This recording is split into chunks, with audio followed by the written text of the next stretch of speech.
Well, hello world, and welcome one more time into my garden. This is Anne from Yard Steading in Jamaica.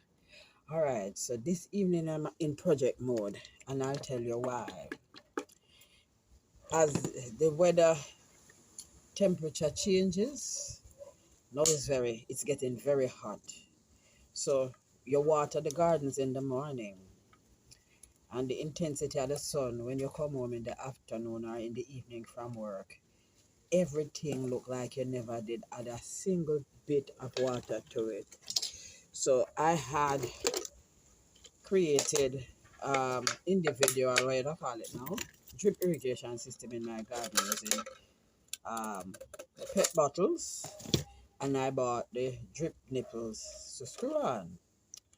I used them as they were, and algae blocked up the nipples and caused them to not be working. So what I did was I took out all of those that I had, detached the nipples. I lost I think one or two. Um, and I am now going to be remaking bottles. Only this time, I'll be painting the buggers. So I found me some black paint that I have inside.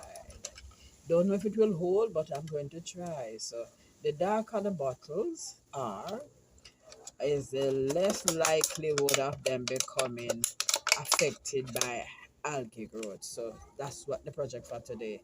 Painting these bottles. All right. I think I have 23 or 22 drip nipples. I want to transplant my okras, but those little tiny okra suckers not going to be able to withstand the intensity of the heat without the water being constantly dripping at their root. They work. Trust me, they work. When they were just put in, oh man, it was such an ease to just go and refill the containers in the morning. It took very little time to refill these bottles in the morning and leave them there, and the plant would have that water dripping at the root for the entire day. So I stole one of my grandson's paintbrush. So that is what I'm going to be using to paint these bottles. I might have to give 2 or 3 coats in order for it to really hold. But I'm in no rush. I ain't going nowhere today. I'm home from work already. So that's that for today. So won't bore you to death with the whole process. I'll show you what the drip nipples look like. Just hold a moment. It's alright. This is what the drip nipple look like. You screw it on to the bottom of the bottle, right there. And this is where you would adjust this. This can actually be adjusted. This is detachable. So you can actually pull this out, because I'm going to have to be cleaning all of these before I replace them in the garden. So all of these I'm going to have to cleaning. So now I have to find either a very long needle or a pin to clean the insides of these before I can reposition them. So all you do is just stick it in.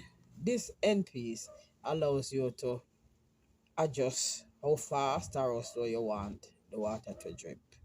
So these I'm definitely going to be setting at the cabbages, and I think some of the kale that I'm going to be transplanting will get this as well.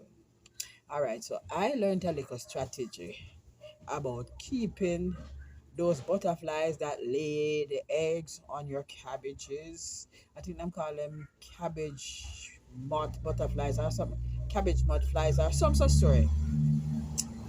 Pardon the vehicle. All right, so I think them call them cabbage moth.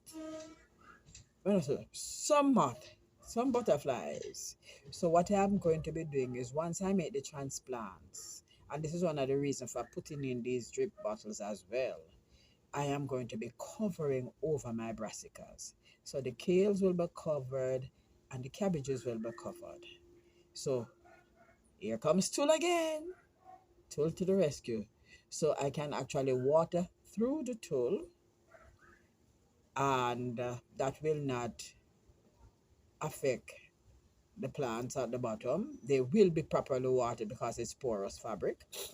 And then now I will hinder my plants from being overrun by those cabbage worms. So yeah, I saw somebody do it. There's this channel that I follow on YouTube. Spree from scratch. Yes, I saw her do it, and she had fabulous brassicas. Nothing was eaten. There was absolutely no pest pressure. She covered her kale. She covered the cabbages, the broccolis, the cauliflower. All those were covered, and she had absolutely no pest pressure. All right, let me get these done, and I'll get back right to you. Huh. Okay, so the paint not sticking very well, so I've come up with a grandiose idea. Sandpaper, put some abrasion on the buckle. I'll see if that one works.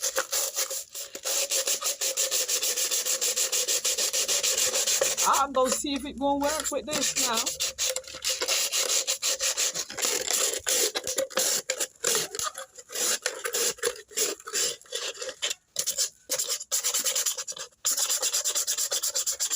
The bottle is just too smooth.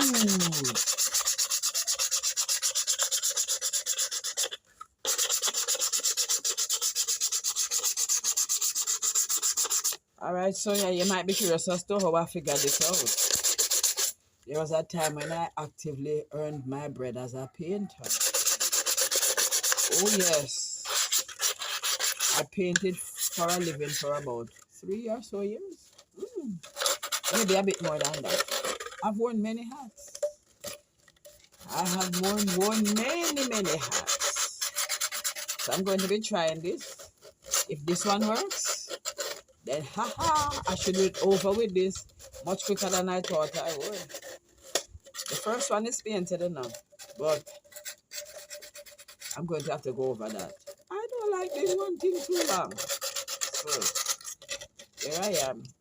Alright, so now I need to clean this off so there's no debris on there and that the paint will actually stick. Alright, let's try this one. I prefer that you stay inside today because I have paint and I don't want you to change color. Okay? I like you, this complexion you're at. I don't want your color to change. Oh, wow. This is so much better. Echo. Echo is at work. So much better. So much better. All right. So, I won't bore you with the old painting job. When they're done, I'll show them to you. All right. This one is way better coverage than the first one. So I'm going to be sanding down the rest of them that I have right now and painting them. So stay tuned. So Christine discovered something that if I screw the nozzles on, I have a longer reach in terms of how to hold the bottles and I can turn them in all directions with ease. And I don't have my finger sticking there and trying not to become painted.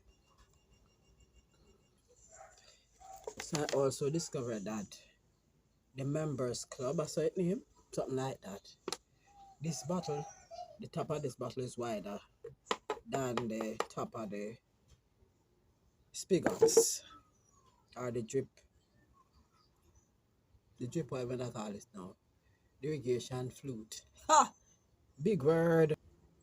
So this set that I'm now painting, I've not cut them. I've decided that it's much easier to paint them as a whole bottle, and then at the end of the day, I'll just use a hacksaw blade to cut them. Makes life easier. Right, so it's on to project number 2 for the evening. I'm going to be making some water-soluble calcium. This is way more economical than buying milk. It just takes a little teeny bit of work. And I'll tell you what else is good about this one is that you use so much less, and once you make a portion of it, you'll have it for a long time. It's one of them things you have to apply every week to your garden. So if you do it on a Monday this week, next week Monday you do it again. All right, so what I have done with these eggshells is I washed and kind of bake them in the oven. You don't have to do it in an oven, you can actually do it on the stove top in a pan. And I am now going to be making this solution.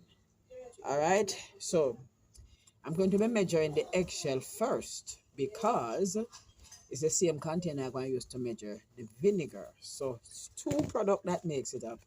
Toasted or baked eggshell, whichever one you want to call it. And you can use any vinegar. White vinegar, apple cider vinegar. If you have rice wine vinegar, you can use it. So here we go. So it's 1 part eggshell to 10 part vinegar. 1 part eggshell to 10 part vinegar. You're going to put the vinegar into the container first. But like I said, because I'm using the same container for the measurement, that is why I'm going to be measuring the eggshell first. But I'm not going to put it in the container. And by the way, you need a glass buckle. This is a coffee buckle. So that's it. And you're not going to add the lid to it. You're going to use a piece of cloth to cover it and tie it very tightly so that it can breathe. This is science. So welcome to the Mad Science Lab, okay? All right, so you'd have to crush them to powder. So this is what I'm going to do. I've had these eggshells. This is the second time making this product from this eggshell. So I've had these toasted eggshells for a while now. When I measure out the amount I want from this, I'm just going to put it right back on top of the fridge where it was at. It's in a smoothie cup, y'all. That's my storage container for the eggshells, all right?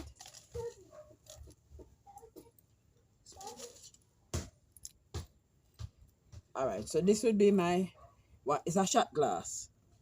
1 shot glass of eggshell. I'm pouring it out in the cap. And then now I'm going to be measuring 10 shot glass of vinegar, okay? So this is an exact science. So this is not one of them where I can bout, so.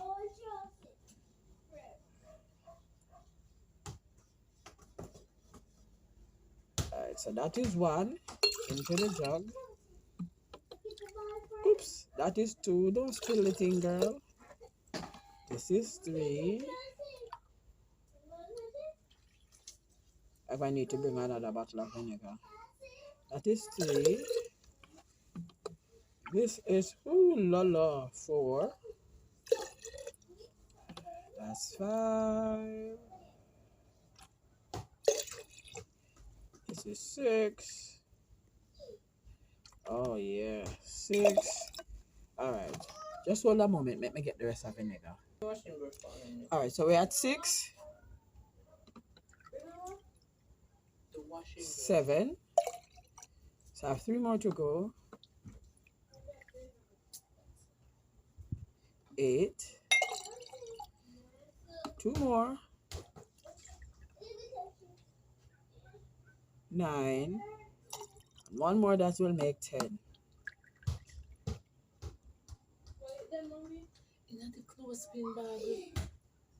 That's 10.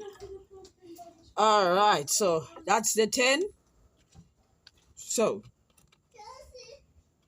we're going to be pouring the eggshell into this vinegar slowly because it's going to cause bubble to form. All right, so I'm going to actually hold the bottle up while I add the eggshells in there.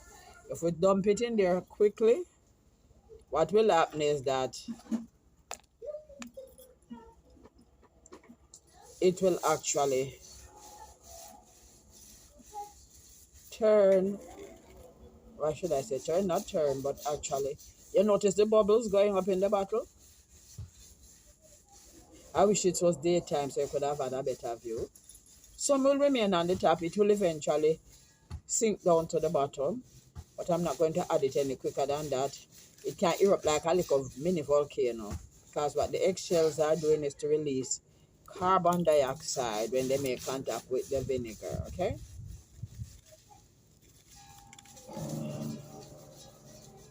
Eggshell in, eggshell in.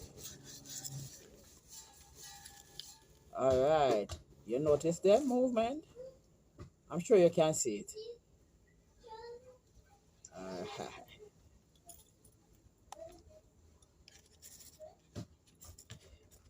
Guys, when you make one of this buckle, you're going to have it for a while because the application is 1 teaspoon of this to a gallon of water.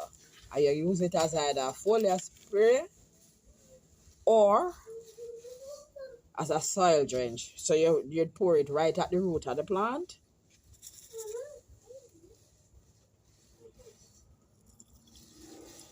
All right, most of the stuff I do come from the Korean type of farming.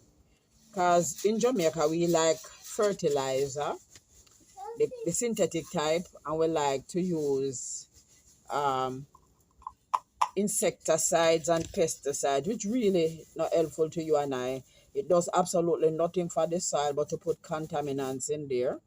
So I like to go to where people grow food naturally the most, and that is the Koreans.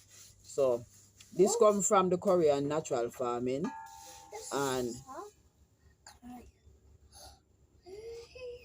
then now you will have this to sit uh, for 5 to 10 days. You're not going to put it out in the sun. Put it in a cool place because you don't want to have anything influencing the reaction. You want it to occur naturally. So 5 to 10 days and you can have this for forever. It won't spoil, folks. Vinegar, eggshell, it will not spoil. Some people get a darker one because they give the eggshell a deeper roast. I have to consider the gas. So as long as they become cooked to the point where you can touch them and them fall apart, I'm good. This is almost done enough. I'm just allowing you to see the reaction that takes place when you add the eggshells to the vinegar. All I'm going to do with this is to cover it with a piece of cloth, tie it up, and I'm going to put it down into one of my buckets underneath my table outside until the 5 to 10 days time is done. It is said that calcium helps your plant to uptake all the other nutrients from the soil. So, because I want a very robust looking plant, I am going to be applying my water soluble calcium when it is done. I'm encouraging you to try it. So the cost of this whole experiment, this bottle of vinegar was like $200. And we eat eggs. All we have to do is just wash out the shell. And if we're cooking in the oven, we can just put them on a baking sheet like I did and stick them in the oven. Or you can choose to put them in like a saucepan on your stove top and just use a spatula to break them up while they are cooking on the stove top.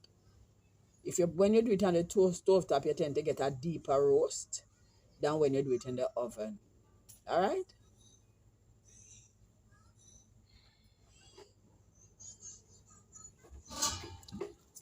All right, guys. So notice the activity is still ongoing.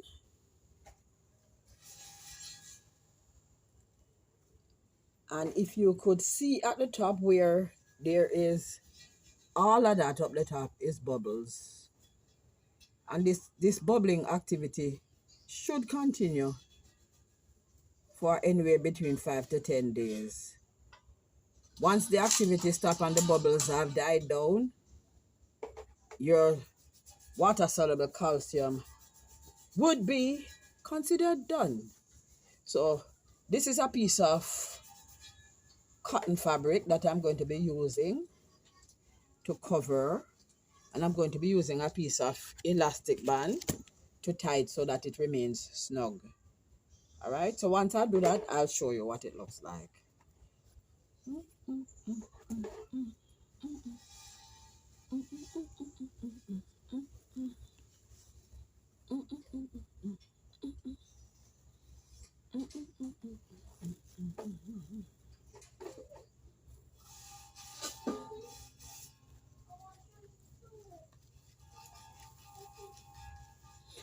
right, so the reason why you need to put breathable fabric on it is because the activity, in order for the activity to continue, it needs oxygen.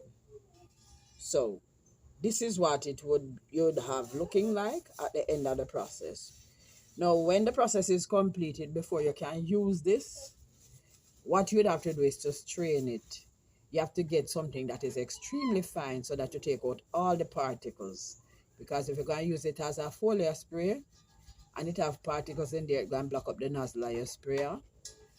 However, if you're going to use it as a soil drench, where you pour it at the root of your plant, then you don't have to be so particular. But because my intention is to use it as both a foliar spray and a soil drench, then I'm going to ensure that it is properly strained.